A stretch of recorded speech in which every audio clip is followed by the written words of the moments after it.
Hello, everybody, and welcome to Tuesday. Each and every week here at A Balanced Life, we have been bringing content that is resonant and relevant for each of us. However, as we get ready to spring into balance, let's discover what it means to get social again. Are you ready to get social? As we prepare to go out to teas, dinner en blancs, day parties, brunches, even getting ready for derbies, let me just tell you, I know that the challenge hasn't been easy. This pandemic has caused us to feel comfortable just being at home, getting ready for our teas and our lunches right here on Zoom or whatever platform works for you. But today, we want to talk to a few people who know what it means to get ourselves ready and together. Welcome, everyone, to A Balanced Life. Today, I'm bringing in as our panelists and our guests, we'll talk to Dr. Tierney, Dr. Derek Lewis Noble, Miranda Watkins of Lamont Catering. We'll be talking to Fanchon Kennedy of Fanchon's Tea Room, and then also talking to Dr. Tierney and the Hallmans as they show us what to wear when we get ready to go out and about. And of course, we had to bring a male perspective into our conversation with Dr. Derek Lewis Noble. What I like to do is bring in our contributors today just so that we can have a conversation about what it means to get ready to get out and about. Dr. Tierney, Charlotte Avery, Fanchon Kennedy, Kevin and Suzette Holman, and Derek Lewis Coleman. Derek Lewis Noble. Welcome to Recording Life, everybody. Hey, everyone. Hello. How's it going? Good to see you, Jackie Wilhelmina. Oh, see, you can tell when you have a relationship with people when they talk about a middle name that's not yours and you just receive it. So I've been Jackie Wilhelmina for about 30 years. And it's just one of those things when you have good friends to come on board to join you in your journey. Yeah. For today, you guys, we're going to have some conversation about what it means to get ready to get out and about. And all I can say is everybody is taking it a little bit differently. What I like to do is start with Dr. Tierney. And because, Dr. Tierney, some of the things that you've discussed with us in the past about being able to get ready to be out and about and to be social, how do you find it works for people meeting them where they are in their comfort zone? Oh, you said the CZ word. So here's the thing. As we come out of the hibernation that was winter and get ready for spring, it's a perfect time to actually get out of the hibernation that is your comfort zone. That comfort zone, those are the patterns, the habits, kind of what you said earlier. We kind of get into this slump of not really going anywhere. We're just on autopilot, and this is the perfect time to try something new. Meet new people, do new things, look beyond where you are now and start casting your gaze to the horizon to see what new opportunities are in bloom. I really, when we're talking about the comfort zone, what I want everyone to remember is that nothing grows in the comfort zone. For your next level to bloom, you have to commit to springing out of your comfort zone. Springing out of your comfort zone definitely looks different for a variety of people. Now, for Charlotte Avery, who is a mom, she's raising 7 kids, she has a husband. Charlotte, what does springing into balance and getting ready to come into bloom look like for you? And you look fabulous, by the way. Thank you so much, as does everyone, by the way. So, for me, because we've been in winter and things like that, I am a sneakers, sweats kind of girl. And so now, with spring coming and everything, it's really about, not wearing sweats, not wearing sneakers, but really getting out with the kids and getting into the dirt of things, because my family, we really like to be out in the yard and playing and at the parks and all kinds of things. So just even navigating what it's going to be like being out with all 9 of us, at a park where other people are going to be, and just really doing some really fun things. And one thing that I like to do with my family is I bring everybody together and we do a bucket list. So, I'm excited about doing the bucket list for spring, and I'm excited about doing our bucket list for summer, so we can really navigate all the things that we really, really want to do. Sounds exciting and inviting. I know that when you're working with your family and you're moving out and about, some people are inside consistently. They're working. They've had no break. And this pandemic really has gotten us into the space of thinking that it's okay to be online all the time. Whereas it's a good place to start. It's not the place where we want to end up as we begin to grow and move out into this season. I wanted to bring in Derek Lewis Noble before we get into talking to our guests to just share with us, Derek, if you will. You know, you work with leaders all the time. Yeah. And your male perspective really does matter in this space, because oftentimes men kind of just, okay, so I'm not going to be stereotypical. I'm not going to say men just kind of sit around, play Steve Madden, this, that, and the other. But guys like to get out and about. There are men who are well traveled, who have plenty of passport stamps in their book. What does it mean for men to find the space and time to cut loose and get away? It's difficult for men on several different levels. For me, it's difficult because, believe it or not, and I know you know this about me, but I am very much an introvert. So when the pandemic hit, I was super comfortable. I'm like, yay, I don't have to go anywhere. That's cool. that worked for me.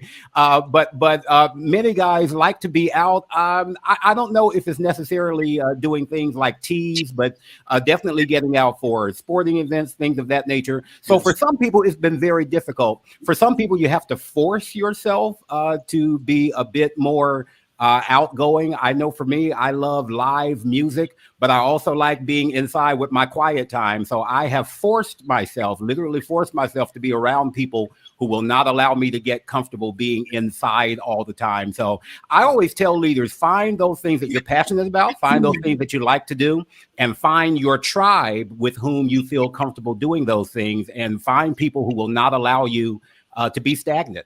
There are a lot of different moving parts to this thing. All righty, folks. So there you have it. Just a little bit of what we're going to talk about today, and the value and importance of being able to find your space, to get out of your comfort zone and allow yourself to just kind of spread your wings. I know that if you're like me, you have a couple of events already on your calendar. Now, I have at least 5 events that I am so looking forward to today. And when we come back after the break, I want to talk to Fanchon Kennedy. She's a tea whisperer, everybody. We'll be back in a moment on A Balanced Life right after the break.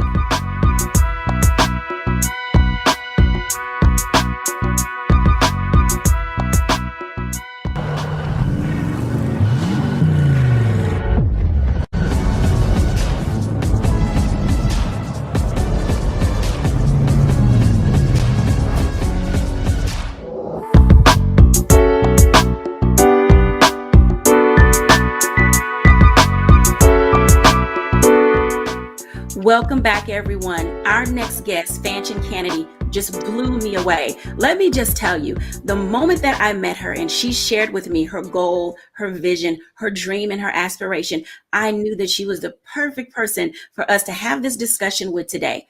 Tea has a very important way in which it allows us to calm ourselves down, settle into our space. Now, I know there are a lot of coffee drinkers out there, and we'll have a segment for you too. But today we're talking about teas and getting ready to just spring into what all there is for us to do. Everybody, welcome Fanchon Kennedy, Fanchon's Tea Room. Hi, thanks for having me. Hello, how are you, gorgeous? Good to see you. Good to see you as well. So you bring so much light into every space that you are in. And I have over the years enjoyed talking to you and definitely have indulged in several of your tea blends. So for our audience who's getting to know you, can you tell us a little bit about how you got into becoming a tea whisperer? Tea has been a big part of my life. It started as a teenager going through a lot and fighting a lot of depression, even at times not wanting to live. And I used to just grab me a cup of tea and a journal and sometimes worship music or whatever it was. And I would sit there, and it gave me a space to be quiet and to process my emotions. And I was introduced to loose leaf tea and all the ways you could blend up tea at 17 years old, when I walked into my first tea room and realized that tea was more than just the tea bags we received that we buy from the store.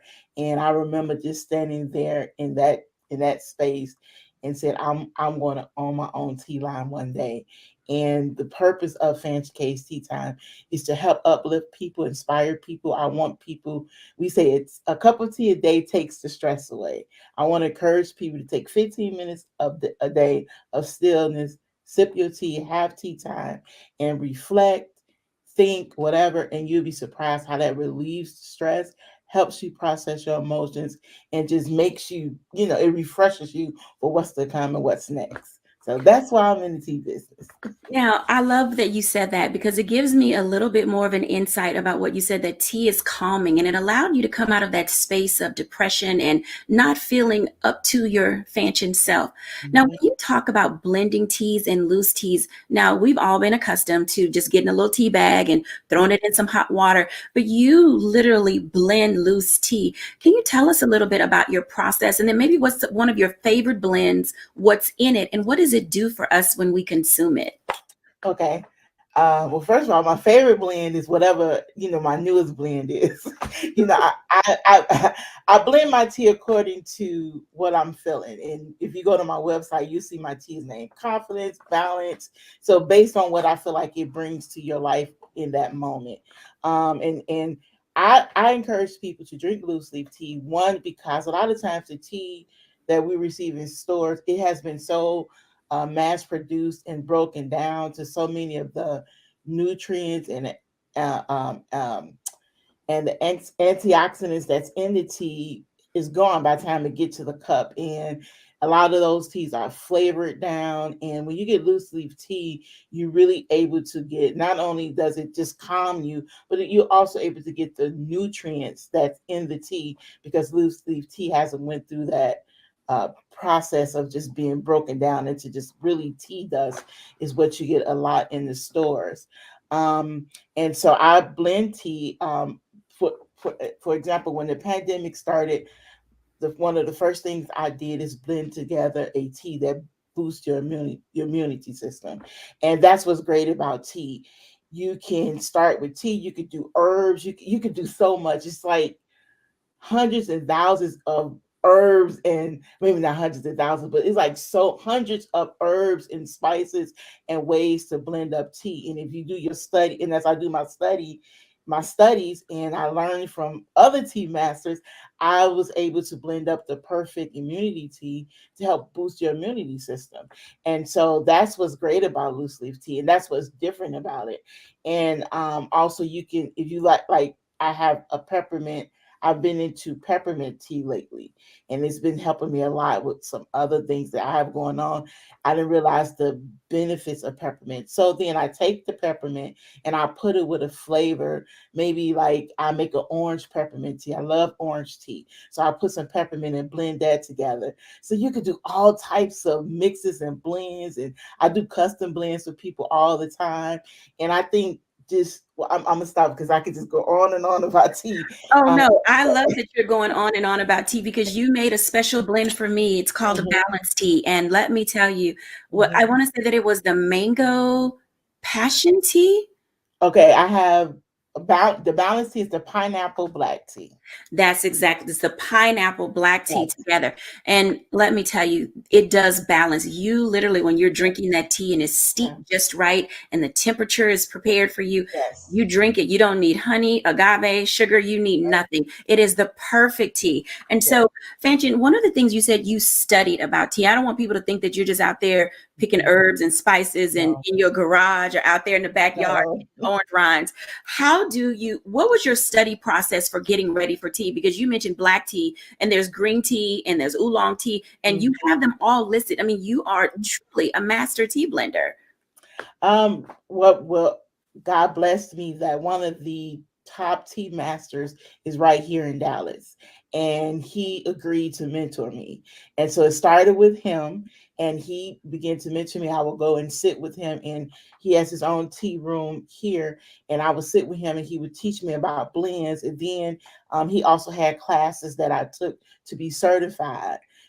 Then what I think the greatest lesson of tea, my greatest moment or realizing what tea really was and really grasping tea and blending tea is when he took me to a tea farm, and it was for a whole weekend. And I think we visited like 3 tea farms, and we were able to I was able to sit with other tea enthusiasts who are into this and learn and to actually pick tea and go through the entire process of making. I think we made white tea and green tea, and black tea. I think those are the 3 teas we made. So to actually go through the process of knowing what a tea leaf looked like, to walk through the fields and to learn to pick them, to go through the whole process.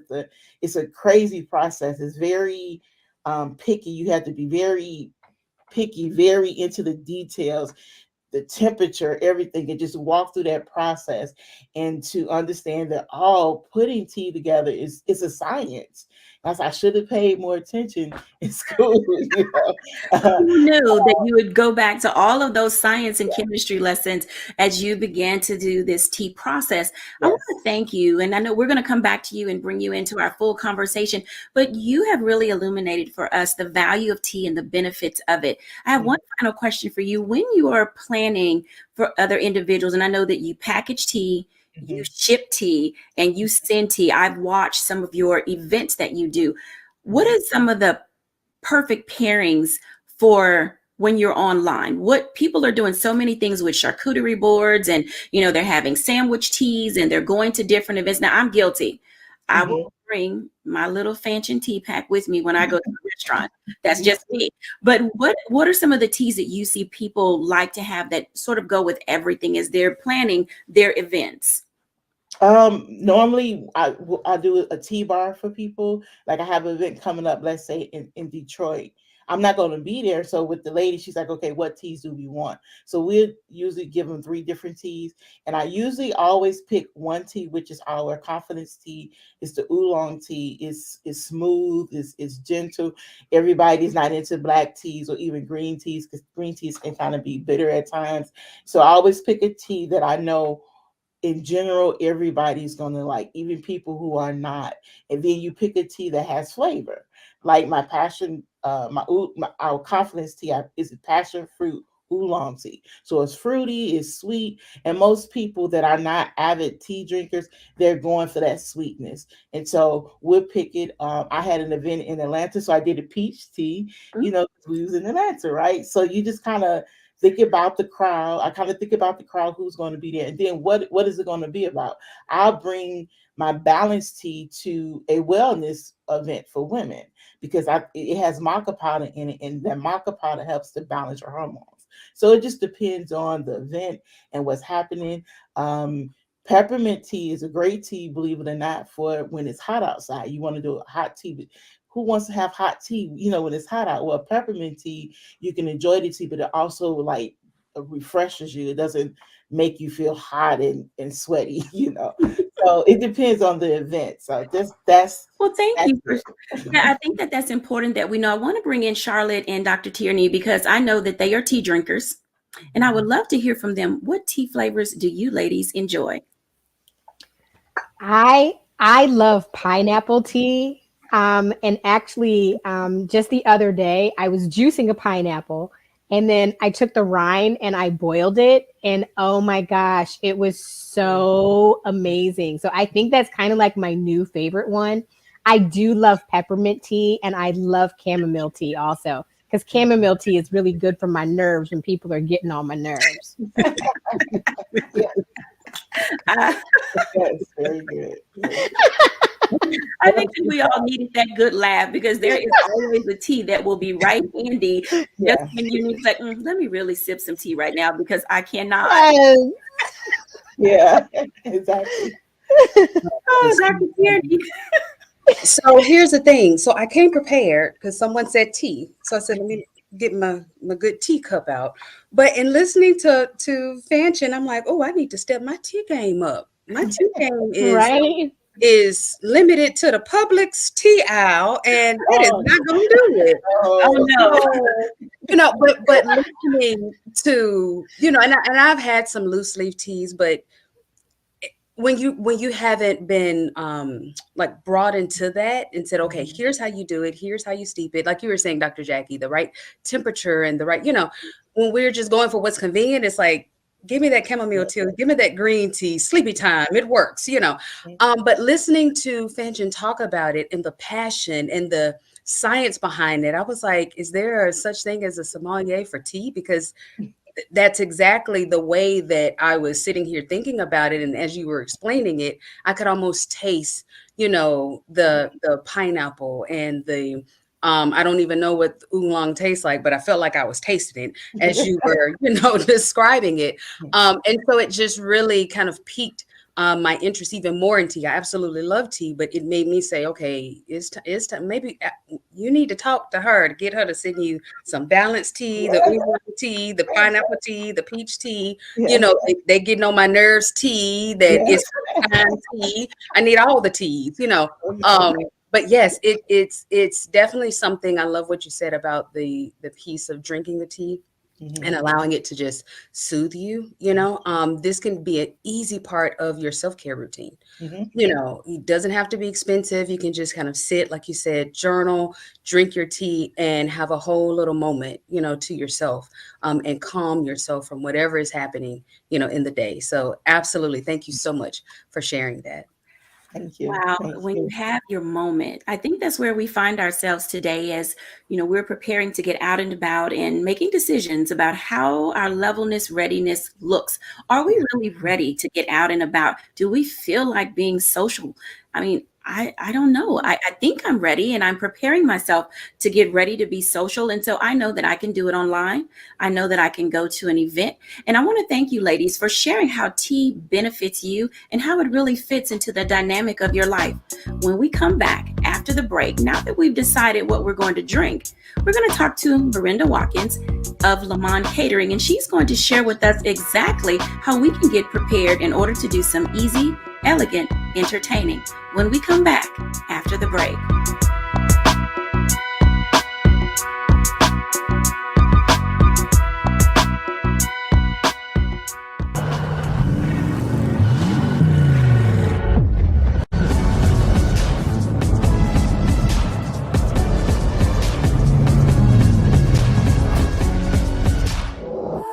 I'm Deborah Owens, America's Wealth Coach, and my new show, Get Wealthy, focuses on the things that your financial advisor and bank isn't telling you, but you absolutely need to know. So watch Get Wealthy on the Black Star Network.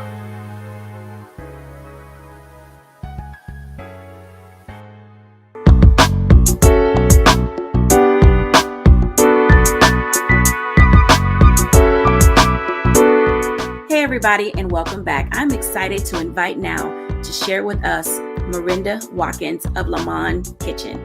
Welcome, Miranda. Good morning. Welcome. Great to see you. It's good to see you as well. Can you tell us a little bit about Lamont Catering, what you do, and how you're helping people prepare for the spring? Sure. We actually have gone to Lamont Kitchen. It's a family name. The original company started in 1959 with Reginald's grandmother. And we have restarted the company. We've been in business for almost 22 years now. And we do really, really large catering events. But we've also created an at-home line to help people entertain in their homes. And that's a little of what I'm going to show you today. I know you mentioned earlier that you have several events coming up. Everyone's social calendar may not be quite as full, but that doesn't mean that you can't entertain with your own family or with your friends or your girlfriends. And now I want to show you a couple of quick tips of how to entertain with ease and elegance, and also make sure you get to enjoy the event as well. Sounds wonderful. Let's get into it. Sure. So there are lots of ways as we come out of this pandemic to get social again, and it really depends on how comfortable you are. We love entertaining outside because that's one of the safest ways, even with the pandemic still going, to entertain, but it's whatever you're comfortable with. So I have a couple of things set up where you can do everything from a simple breakfast to maybe a book club with some of your girlfriends, all the way down to appetizers before you guys go out to the movies. So really quick, if you were just doing a simple breakfast, we have fresh cranberry scones with fruit. You can do a platter as large as you need, but if it's just you and a few of your girlfriends, you can start with something this size. And what I love to tell people to do is remember that people eat with their eyes long before they actually taste anything. So make sure your presentation is there with your food. And I love to add fresh flowers. Now, the trick with adding flowers is you need to make sure they're edible flowers. Two things about edible flowers. One, for them to be edible, they can't be naturally poisonous to humans. And two, they need to be fresh, free of pesticides. So you can find them in the store. If you can't find them, I actually got these out of my own garden. We do an organic garden with no pesticides, so I grabbed them from out there. But it's also always safe to decorate with fruit or herbs because we know just by the nature of what they are that they're safe to use around food that people, humans will consume. Also, I did a quick beverage bar, which is really fun for breakfast. We have orange juice and champagne for mimosas. I always keep them separate because not everyone is a drinker. I also did a flavored water. I use cucumbers and lemons. You can do strawberries, berries. The pictures, you can find them anywhere. This particular picture I grabbed at a Home Goods, very inexpensive. You can literally do everything you see right here for a quick breakfast in less than 30 minutes. Get yourself dressed and be ready when your guests get here. Do you have any questions, Jackie? No, I think that what you're sharing with us is outstanding, and it creates. I think that what you're sharing is outstanding. It creates for our guests a clean and clear picture of how to plan and prepare, whether they're putting their own garden together, if they're shopping at a local grocery store in order to select the items that you're speaking of. But then also you're talking to us about the value and the benefit of what you're using. I love cucumber water with a little splash of lime. I think that it's a great way to have a refresher in the spring or in the summer.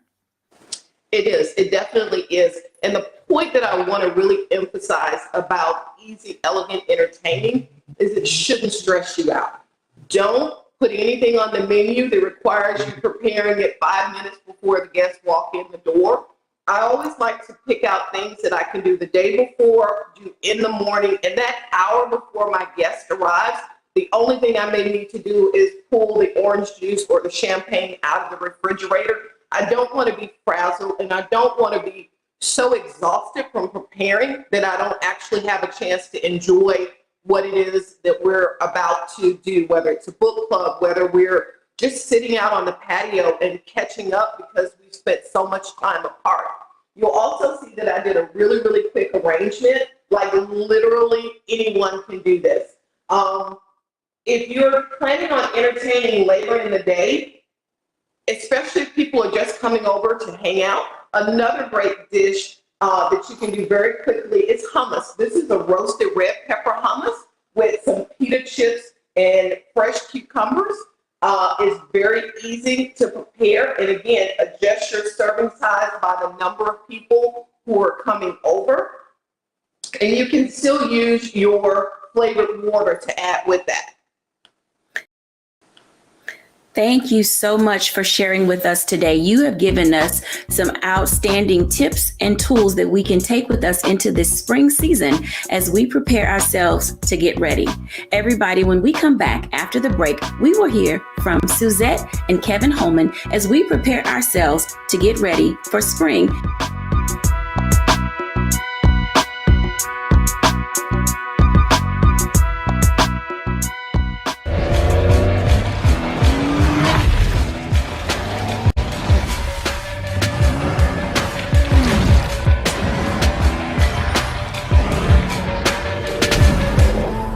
Pull up a chair, take your seat. The Black Tape with me, Dr. Greg Carr, here on the Black Star Network. Every week, we'll take a deeper dive into the world we're living in.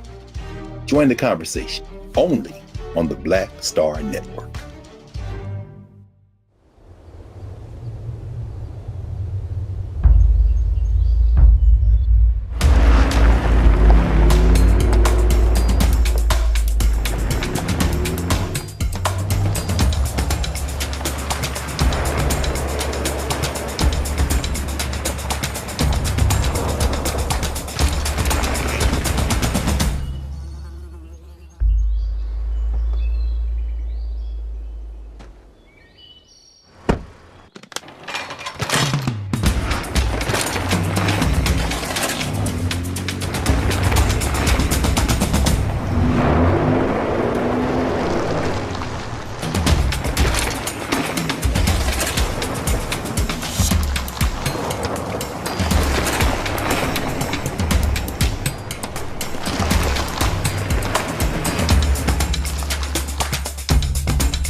Brenda, oh my goodness, that demonstration, the food that you've shown us, just making certain that we are prepared, whether we're going to have individuals online or have individuals at home. You've given us just the opportunity that we need to say, just maybe we're ready to get out and about and start living our lives again in this pandemic time.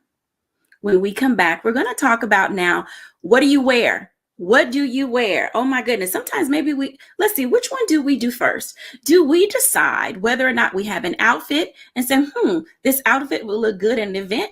Do we find a hat and say, let me figure out where I can go? Well, when we come back, we're going to talk to Kevin and Suzette Holman, and we're going to talk to Dr. Derek Lewis Noble. We want to sit and discover, how do we dress our head? What does that look like? Everybody, Kevin and Susan Holman. Hey guys, how you doing? I am so good. It is really nice to see you all again. How are things going?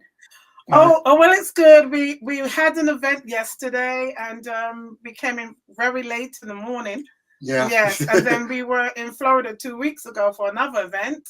So we have been out and about, as you have mentioned, that everyone is ready to go out and travel. Oh, I'm excited for people. Yes. Now, let me ask you this. When you're at your events and you're showing your hats, and, I'm going to ask you this again because I love hearing the process about you guys making hats and collaborating together. And I know a couple of weeks ago, people saw you as a couple talking about how you do business together. Now, when it comes to design and creativity, who does what? Oh, both of us work together as a team, but we both have our different sections of what we do. Kevin would do the blocking and the wiring, and I would do the sewing and the dyeing. So he has his department, which is the men's, and I will have the women's department, which is mine. Oh, so we're going to talk to Kevin for a few minutes then. So Kevin, when you're talking about looking at hats for men, how do you decide what shape of hat is best for a man? What is your process for fitting a gentleman for a hat and saying this is the one they should secure? Well, when I talk to my particular men client and try to find out what they really want to wear, I have to get a good feel of their personality. I have to basically see, people have different face shape sizes in their face, height, color, skin complexion. So I kind of sit down and I kind of talk to them in a consultation to find out those particular angles about it. And then I just get a hat and I show them a couple of designs and we go from there. I think that's intriguing for me because we see guys all the time. And I think the first thing a woman will say, wow, that hat looks really good on him, or that's a very well-dressed man. How important is the compliment when gentlemen are picking a hat? Is that something that they're looking for to make some decision about they made a good choice or selection? Yes. It used to be a long time ago that a lot of men used to wear a lot of hats. And nowadays it's coming back. And sometimes I have like younger guys who've never really worn too many hats, used to wear caps all the time.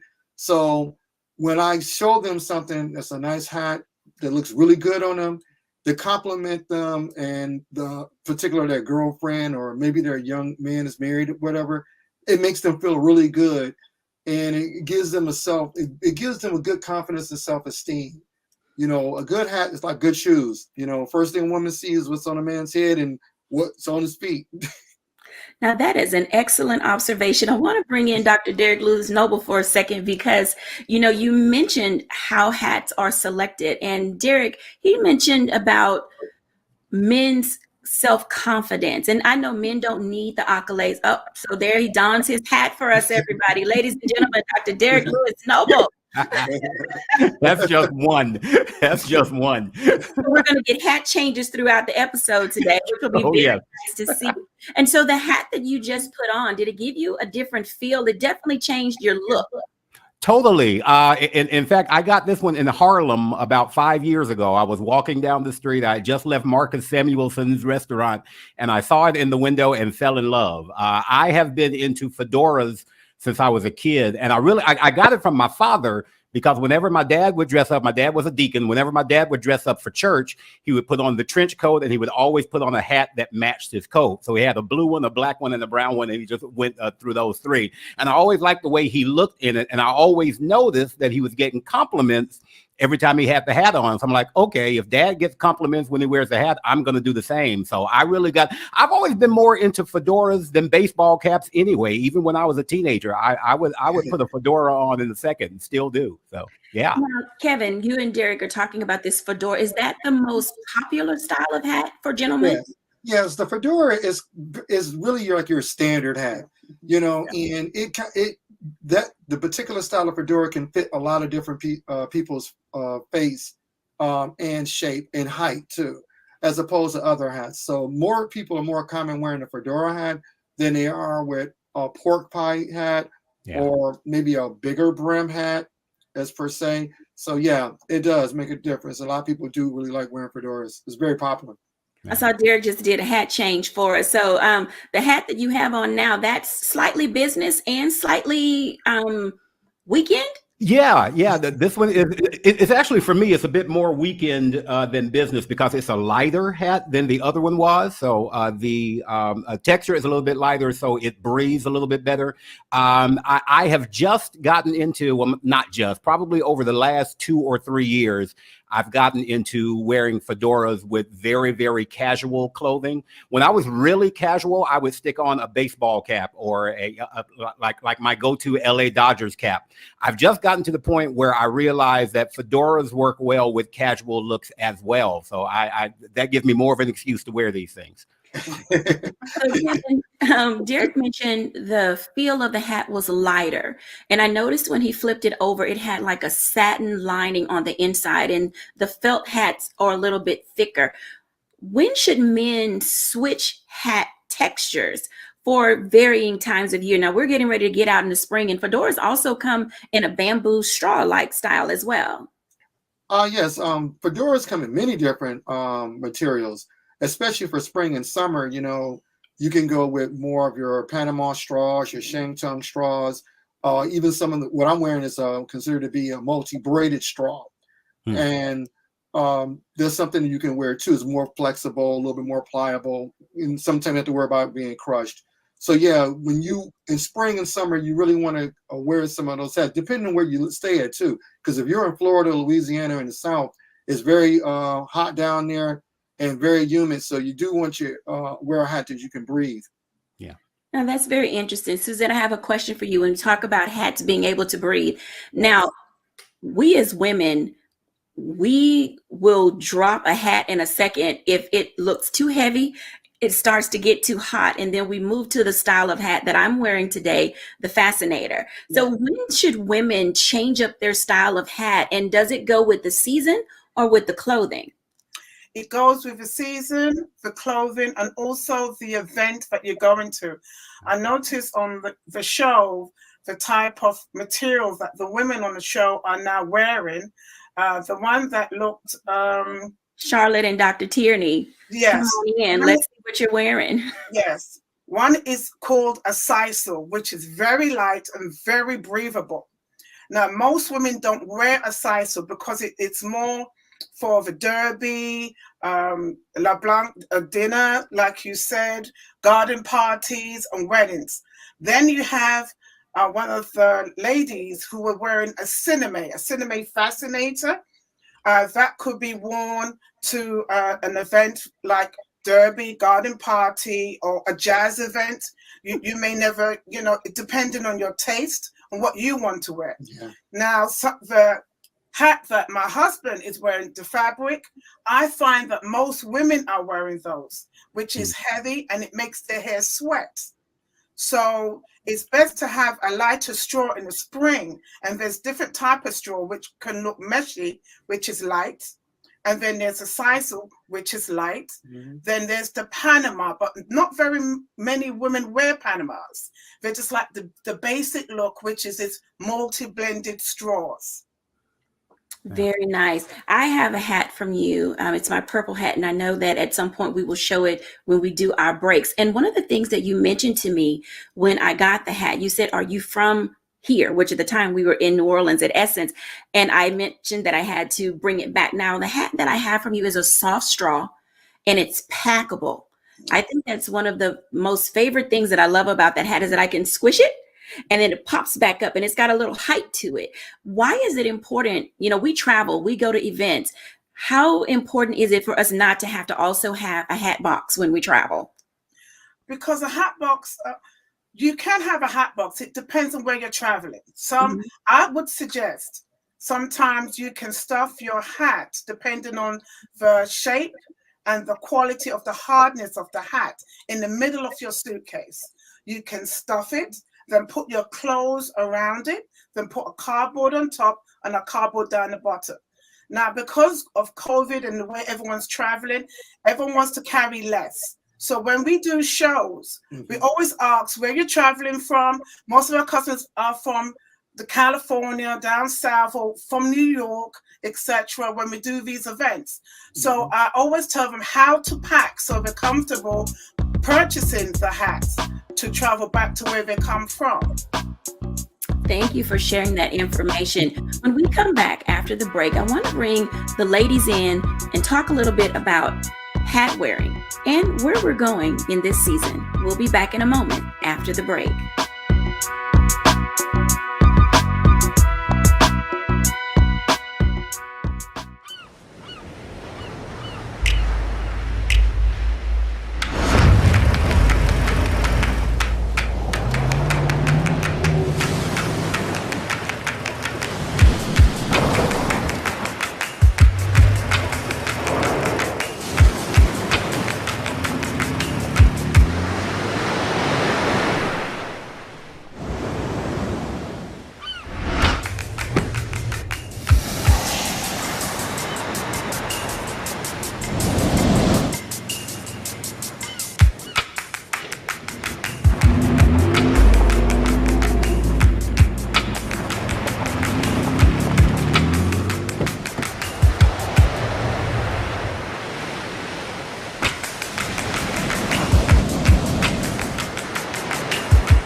We're all impacted by the culture, whether we know it or not. From politics to music and entertainment, it's a huge part of our lives, and we're going to talk about it every day right here on The Culture with me, Faraji Muhammad, only on the Black Star Network.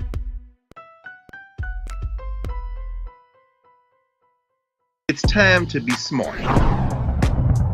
Roland Martin's doing this every day. Oh, no punches! Thank you, Roland Martin, for always giving voice to the issues. Look for Roland Martin in the whirlwind, to quote Marcus Garvey again. The video looks phenomenal, so I'm really excited to see it on my big screen. Support this man, Black Media. He makes sure that our stories are told. See, this difference between Black Star Network and Black-owned media and something like CNN. I got to defer to the brilliance of Dr. Carr and to the brilliance of the Black Star Network. I am rolling with Roland all the way. Honored to be on a show that you own. A black man owns the show. Folks, Black Star Network is here. I'm real revolutionary right now. Roland was amazing on there. Stay black. I love y'all. I can't commend you enough about this platform that you've created for us to be able to share who we are, what we're doing in the world, and the impact that we're having. Let's be smart. Bring your eyeballs home. You can't be Black-owned media and be scared. You dig?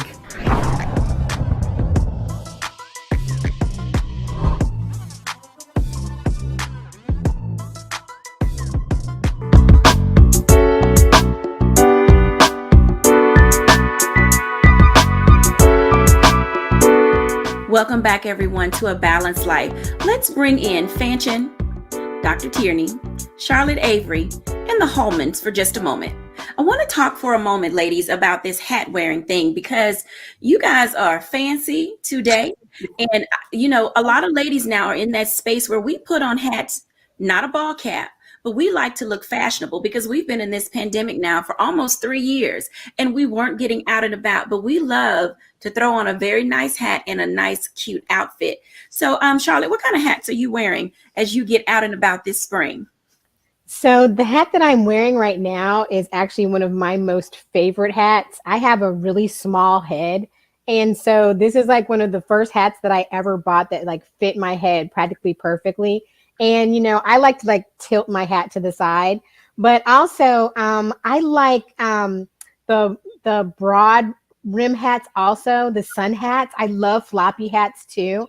Those are my go-to hats when I'm at the beach or going to the swimming pool. I have one that says "Do not disturb." But one thing that I love about those hats is I can roll them up and just put them in my suitcase, and I can just know that when I unroll it and unpack my things, it's still gonna look amazing and make me feel amazing too. Yeah, wonderful. So, Fanchon, when you're doing events, you dress the part, or do you just bring your tea set?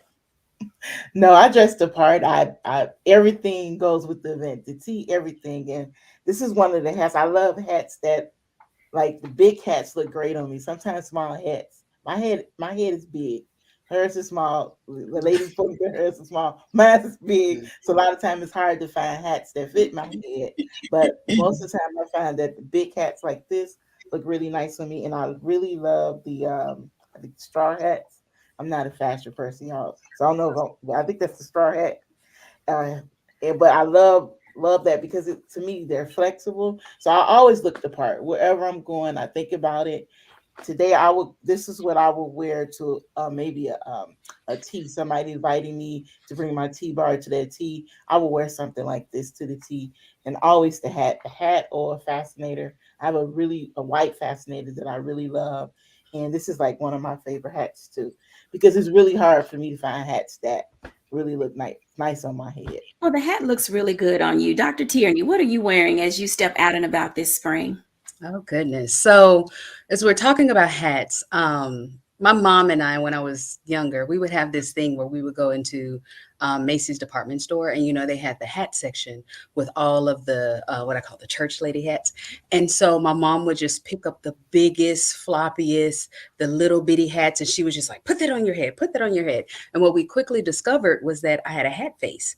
And so I didn't, really get it at the time, but now it's one of my things that I love to go to. So I'll wear a dainty little fascinator. I will put on a fedora. I have cowboy hats. I have the straw hats.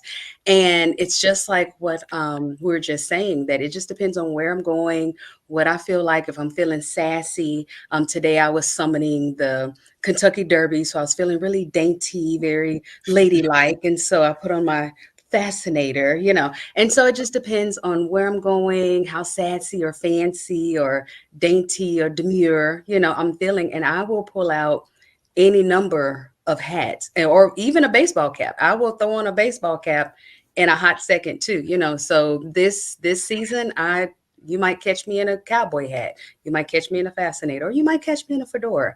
All of them. I'm wearing all of them.